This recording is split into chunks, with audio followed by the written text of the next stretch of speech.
that's offensive, but I will say something that is truthful, real truthful. There's three things that I featured at this setting, with Patrice. Only I gave many details. But those three principles, correct principles, was I felt like extremely important, vital. You can flatter your face if you don't do it. One and first is testimony. Testimony. Never want to forget that testimony has to be there. Our mission president up in Arkansas, we put on a big convention from all over the mission. It was big, Central States mission. Dancing, I participated in drama, dancing, singing, because of the leadership. And our mission president, when he made his final word, he was the next mayor of Salt Lake City. He says, I love the talent that you're displaying.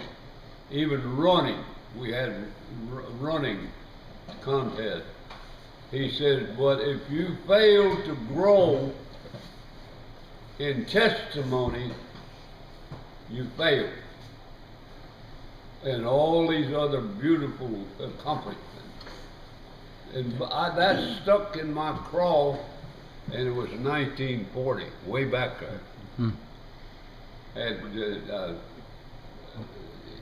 you have failed if you fail to grow in testimony. Well, that's one little comment that sunk deep into my soul, that I want to grow. And so I wanted to share my testimony. And I think there's degrees of intensity of testimony. The one that is the greatest is the most sacred experience you've ever had. You don't always share that. But I have, and I leave it as my testimony, I have what I think penetrated the veil. Now that's sacred. I don't advertise it, but usually my testimony is just, I know the gospel is true, and I have not changed one little bit in the last 75 years. It's still constant. It's a part of me. Every breath I take is part of it. But the highest one, the most sacred one, is I have penetrated the veil in a dream of reality. There's difference in dreams. You can see and feel and sense the reality of paradise by people or something. I did see my little beloved son, Spencer. And I'm praying that mother will come back to visit me. If not, I'll suffice on that testimony. I can't change. I can't wiggle out of it. I just know beyond any shadow of a doubt and will die with that testimony. That's testimony. I tried to convey that Sunday whenever they had testimony meeting at our ward. Number two, the virtue. Virtue is one of the things you have got to honor and respect. Clean life is sometimes used for that. Virtue has its own reward. If you are virtuous and raised with virtue, you're going to see that the Lord wants you to be virtuous, lovely, of good report. In other words, now I'm going to get down to real facts every family in my mind's eye up here, little is left. Every family should teach, train, and motivate every child and everyone ever they can reach with the difference between kiss and kissing. Now, Martha Mahaney went around this state 20 or so years ago, maybe 25, when she lost her husband, and she was teaching the difference between kiss and kissing. And she said, I didn't get any takers. Somebody didn't get the message, they didn't get the vision. But I'm going to tell you the difference and wise you up, if I may.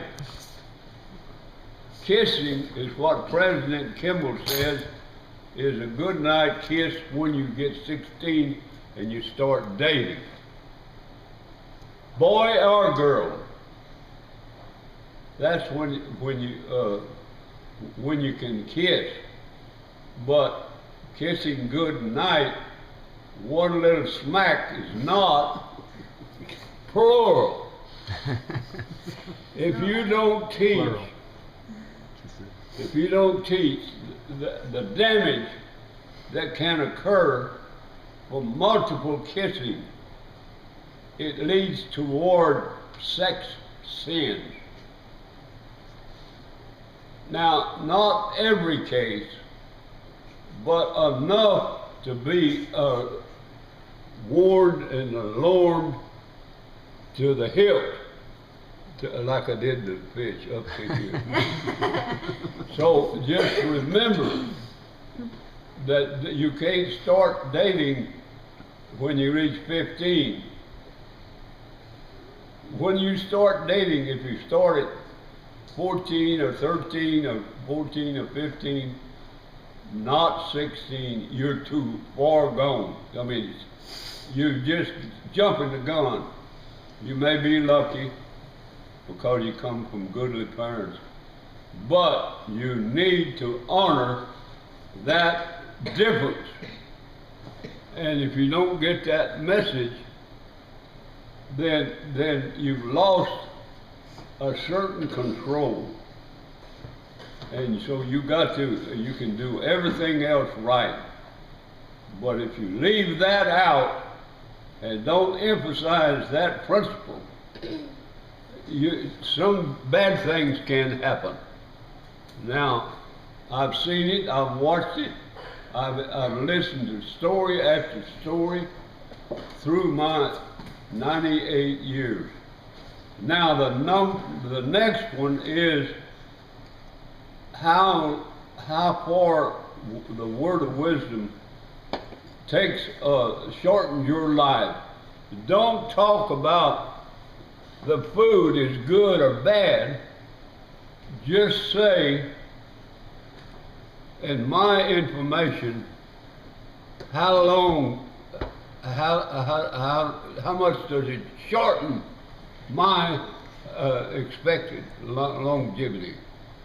Don't worry about the word of wisdom as much as you do how much does the food or coffee, tea, tobacco, alcohol, drugs shorten my life. Overeating. You can overeat to where you can shorten your life 20 years. Mm-hmm. And you may get a temple recommend. But it's not right to your human body that whenever you were in pre-existence, the Lord told you, I'm going to send you down. I'm going to send you down. And you're going to get a body. Oh, you have eyes and ears and senses. And you have to have food, clothing, shelter, air, oxygen, all of those things. Well, you mean it must be more important than what catches the human eye. So remember that you need to respect the human body in terms of longevity. You're trying to increase your life. I belong to an organization that calls it, says life extension. That's a beautiful principle. Eat to live and eat to lengthen your life. So whenever you take off 20 years, you're taking off 20 years of everything good. You cutting it down, cutting down your good deeds. Now I've listed 3 things. I only have about 40 or 50 of them, but that's just 3 of them. Sure. And the reason I took that one is not because they're the only one or the most important, because they're the ones that are most easily overlooked, ignored, turned their back on, and violate. Yep. Now, I would hope that you remember that and come over and let us talk a little more in detail, that we can talk about it a little more. I've got visual aids that prove it. Yep. I've got records that prove it. Beyond any shadow of a doubt, it's infallible truth. And whatsoever principles of intelligence you attain to in this life, it'll rise with you in the resurrection. You know that from gospel principles. Mm-hmm. And correct principle. Anything correct principle is a beautiful commandment. Anything that's incorrect is something you violated, you transgressed, you've ignored, or you fought the Lord. Now, I just wanted to leave that a little longer than you thought, but I wanted those 3 things to crystallize in your faculties of mind, pretty please. Sure. Well, thank you very much. Thank you, Grandpa. We appreciate it. Or, Grandpa, I didn't have the video camera when you're eating the fish and telling me about it. Can you repeat some of those things, you know? The fish? John wants to know if you like the fish or not. He has it on camera. Okay, we'll get it on camera. Just in case you didn't. There's several parts to the fish. One is, Orland Porteous said it, I've already said it, is the greater love hath no man than this. And not only did he share his fish from Alaska, he had a hard time getting it preserved, but that it is nutritious. Yeah. It's got another good point. It's nutritious. And it's fish. The Savior ate this kind of fish. He liked fish. Yep. Because, okay, now that's the second thing, but it is a personal taste factor with Grandpa and Grandma. But you said something about 1 molecule. What? You said something about 1 molecule. You did. Yeah. You Well, did. yeah. What did you I say? say if it's got 1 molecule, they've learned that there's more to nutrition than vitamins, minerals, enzymes, and phytochemicals. That is 1 step further. Phytochemicals about 10 to 20 times more than the vitamins and minerals. And they have value. And each one of them can contribute to your health or your destruction. Yeah. Anyway, that's another factor in the fish.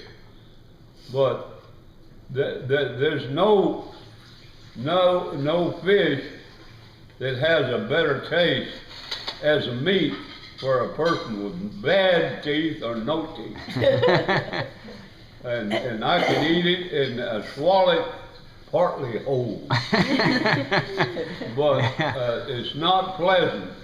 It's not as pleasant as it was when I was 16. Sure. Well, you said also, I'm going to get you a to-go box, remember? And you wanted me to scrape all that off into a bowl or a plate, remember? Get you what? I'm gonna send that home with you. And you Put said it in a bowl. scraping the Yeah, plate. What did you there say? won't be a molecule of it lost or left. Yeah, don't leave a I can molecule. eat that just as cold as cucumber. Well, it's always good to But I heat. can heat it up just as easy as snapping your finger. That's right. That's right. So I'm covered. There you go. There you go. Well, Covered. I wanted to get that on video, so we Okay. have it. But yeah, Well, we're glad you could come over, Grandpa. And we've been talking about this for a while. So That's from the heart. I think that at my age, you're too old to be a little Dr. Jekyll, Mr. Hyde, or a hypocrite. You've got to be truthful and sincere. there you go. Everything that comes out of your mouth has got to be true. You love truth. Yeah. And if you can't sell anybody on it, just leave it. Yeah. They're gonna say, That's- hey, that's that a- guy's kind of. That's a good point, Grandpa. Yeah. Yeah. Well, we love you, and we're glad Rachel and Tom could come, and Sherry's here with us. So we're grateful everybody could come over, and we'll end the video. Unless you got anything else, but we'll catch you another time on the Nuggets. Two-way street. You can come over anytime and we can talk if you desire. Any of the kids. Long as they all ask, when do you want me to, when can I come? Yeah. I say, just come anytime you can come. Give me a little call. Yeah. 786-1400. We got it. That you want to come. I don't care how young you are. Yeah. You come and bring somebody with you. We don't want to have just a single. Yeah. Yeah. We want to. Got to spread the word. We Yeah. want an to do audience. like the missionaries. Yeah. He's gonna have a chaperone. Yeah. Now- That's right. I guess we're ready Shirley to. goes.